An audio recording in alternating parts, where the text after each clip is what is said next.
Bueno, Fabián, nos estabas explicando cómo funciona el anexo C del Tratado de Itaipú. Proseguimos porque está realmente muy interesante. Gracias, Pedro.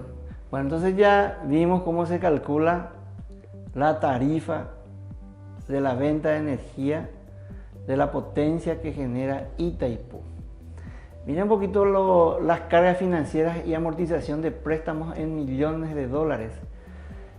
Para el año 2021, bien lo señalaste, Pedro, que 2.050 millones de dólares están disponibles y que probablemente una de las buenas alternativas iba a ser mantener esa tarifa y mantener ese valor allí, y si podíamos eso incorporar como gastos sociales, repartirnos en partes iguales, ¿verdad? Para el año 2022, para este año, disminuye la deuda a 1.442 millones de dólares, que son 608 millones de dólares. Y o sea, 608 es lo que bajó. Lo que bajó. El servicio de la deuda, o sea, la suma de la amortización más los intereses que se venían pagando, que eran 2.050 millones por año, bajó en 608. Y se puede decir que la discusión es quién se queda con el 608. En principio, la discusión era, la posición paraguaya era de mantener la tarifa, entonces esos 608 podría, por ejemplo, haber ingresado como fondos sociales. Al ingresar como fondos sociales tendríamos que repartirnos en partes iguales. Pero también hay que mirar un poquito cómo se consume la energía eléctrica que genera Itaipú. Y ahí vamos a ver que para el año 2021, por los niveles de contratación, Paraguay contrató el 15% apenas de todo lo que produce Itaipú. Y la Electrobras contrató 85%. Quiere decir que al desaparecer esa deuda, si se aplica taxativamente el anexo C y no se incorpora ese valor a los fondos sociales, el mayor beneficiado es la Electrobras, porque al comprar más, ese descuento suma en valores mucho más que de lo que suma para Paraguay, y eso vamos a ver un poquito más adelante.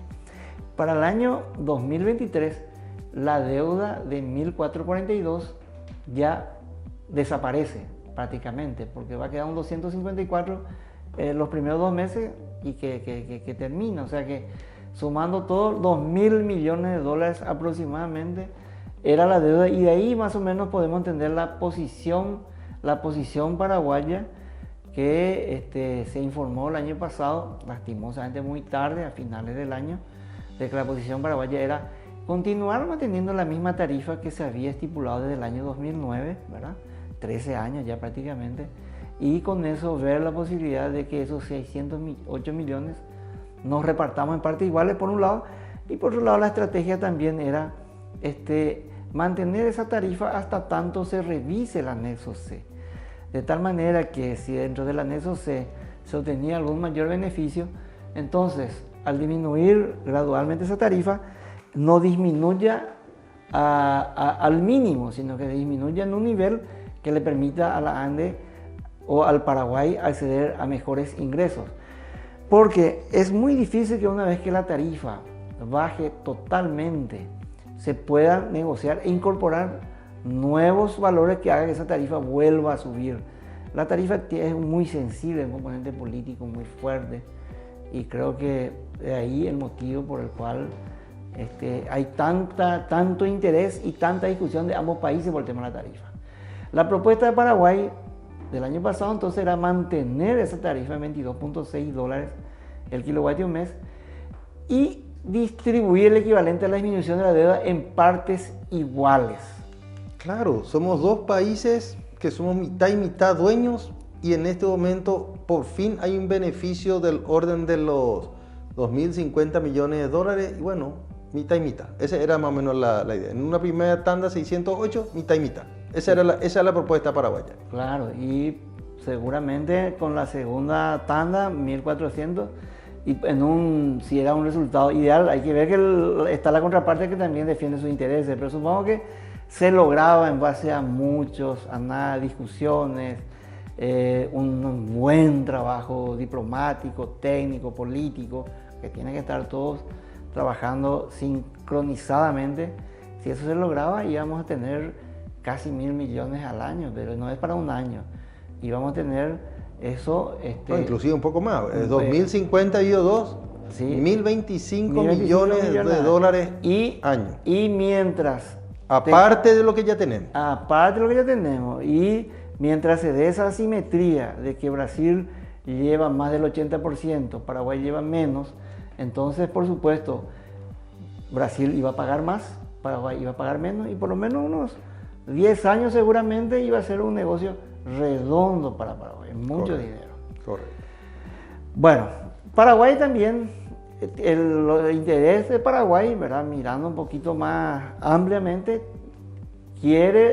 pretende lograr mayores ingresos para el Estado y Ande, y allí aumentar los royalties por el uso del río Paraná, aumentar la utilidad del capital que va para la Ande, aumentar el resarcimiento por encargo administrativo y supervisión que recibe la Ande, y también, algo que no está en el anexo C, pero que está en el tratado, ver la posibilidad de aumentar esa cesión de energía.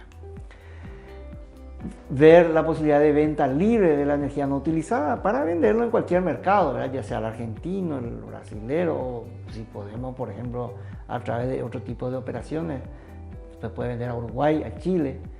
Lograr que Itaipú financie infraestructura y o futuras fuentes de generación también está dentro del interés paraguayo.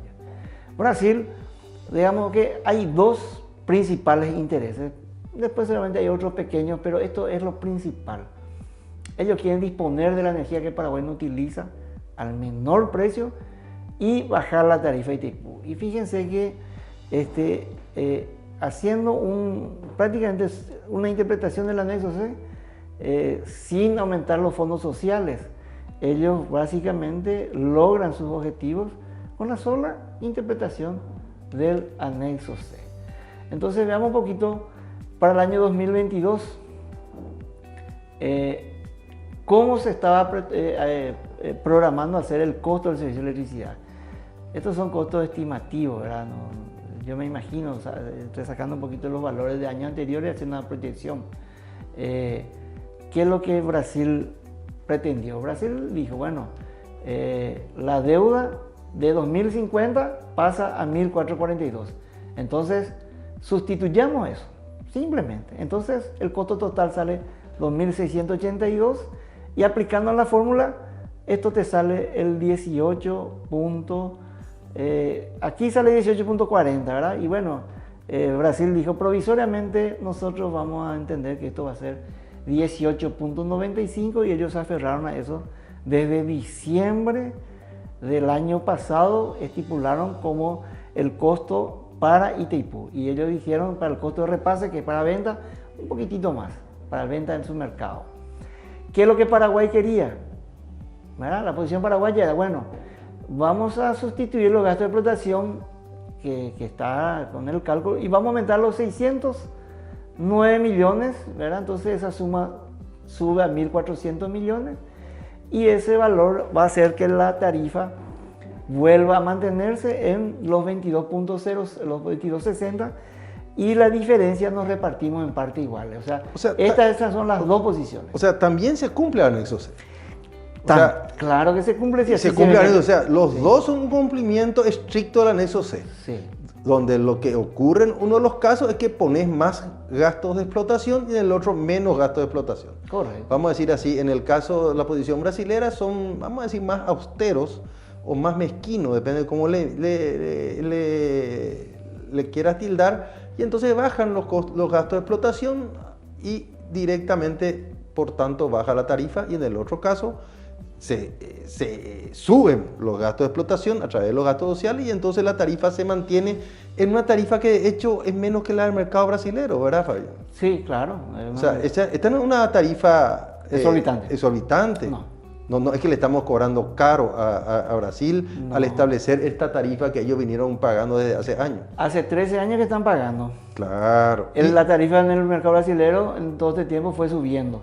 Y en un momento inclusive que el dólar en valor real está bajando. O sea que vos decís $30 hoy no es lo mismo que hace 10 años. Sí. O sea, ese 22.6 de hoy es más o menos el equivalente de 11 de hace 10, 12 años. Entonces, realmente ya en valor real ya venía bajando, en valor corriente estaba fijo, por decir así. Excelente. Sí. Y aquí también podemos, bueno, volviendo un poquito a tu análisis, Pedro, es cierto, eso también no está fuera de ley. Acordate que alguna vez Brasil pidió para bajar esa tarifa, claro, y eso se hizo por una decisión política. Y ahora lo que Paraguay pretendía era mantener la tarifa. Claro, pero aparte, Fabián, con un razonamiento lógico. Sí. El anexo C, como bien dice donde dice la revisión, dice bien conforme la amortización de la deuda. Sí. Si ya se amortiza la deuda, el anexo C, que en un 60 y pico % estaba destinado a saldar la deuda, pierde su lógica. Sí. O sea, el anexo C fue pensado para priorizar el pago de la deuda. Por eso es que Itaipú no vende energía, sí, vende potencia, alquila, sí, máquina. Sí. Alquila máquina para asegurar el pago de la deuda. Sí. Todas esas cosas terminan ahora. Entonces lo lógico es que antes de tirar al piso la tarifa, nosotros podamos establecer las nuevas reglas. Ahora que ya no hay deuda y podemos mirar diferente, por fin podemos alzar la cabeza y ver qué es lo que queremos hacer con Itaipú para los siguientes 50 años. Y si ya de entrada, como vos bien mencionaste, tiramos la tarifa al piso, ya no vamos a poder hacer muchas cosas. Así mismo. Lo único que podemos hacer ya es tratar de comprar la máxima cantidad de Itaipú, porque es el único lugar donde uno obtiene beneficio. Así mismo. Eso sería, o sea, ahora estamos obligados. Sí. Estamos obligados.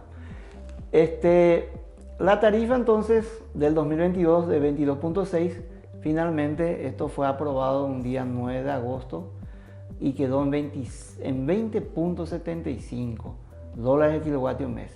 Y bueno, si esto para el año que viene, esa tarifa puede bajar a 10 dólares fácilmente, dependiendo de cómo se calcule y dependiendo de cuánto se negocie como compensación por gastos sociales para Paraguay.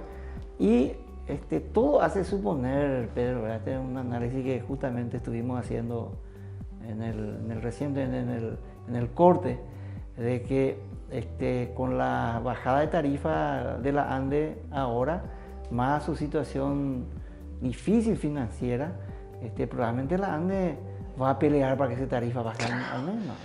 Es que Fabián, sí, se le obligó, o la ANDE de propio gusto contrató ya la energía del 2023, la potencia del 2023, sí, 19% más que la de este año. Sí. Y necesariamente si va a mirar solamente su crecimiento vegetativo, que es del orden del 6%. Sí. Se contrató de más. Sí. Brasil consiguió que la ANDE de alguna manera sea cómplice, o sea, por lo menos partícipe de su necesidad de bajar la tarifa el año que viene.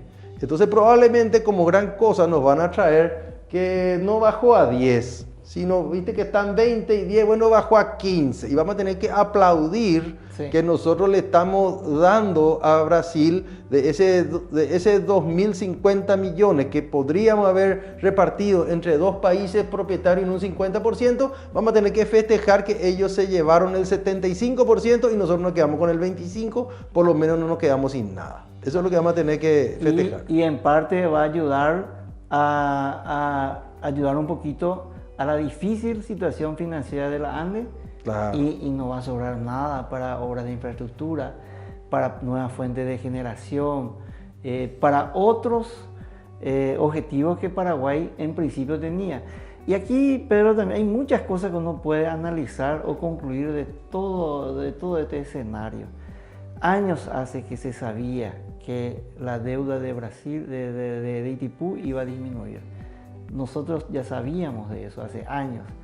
Este gobierno arranca en agosto del 2018, en menos de un año, una crisis tremenda política, donde nosotros estuvimos digamos que fuimos actores de esa crisis, que arranca con tu renuncia y que gracias a eso, después se conoce a nivel país. Por primera vez el Paraguay logra que una potencia como Brasil, un imperio, vuelva atrás. Gracias a eso el perjuicio no fue grande, pero ¿qué es lo que Brasil en aquel entonces pretendía? Básicamente era bajar la tarifa. Y todos vimos y nos sacamos las lecciones. Continuamos improvisando, no nos preparamos para este escenario.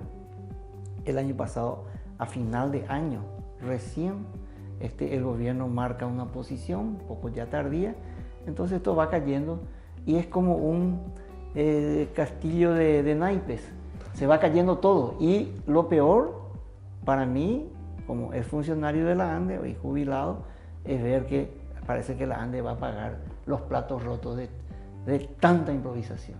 Excelente, Fabián. Para ir cerrando un poquito el programa, entonces, de repente pareciera que el gobierno creyó que la solución al problema era no ver el problema, Sí. ¿verdad? Y simplemente volvió a suceder lo mismo porque no aprendió de lo ocurrido en el 2019. Bueno, muchísimas gracias, Fabián, por tu presencia hoy acá. Un lujo, y espero que nuestros televidentes hayan podido aprovechar y aprender un poco más de nuestra realidad nacional. Muchas gracias.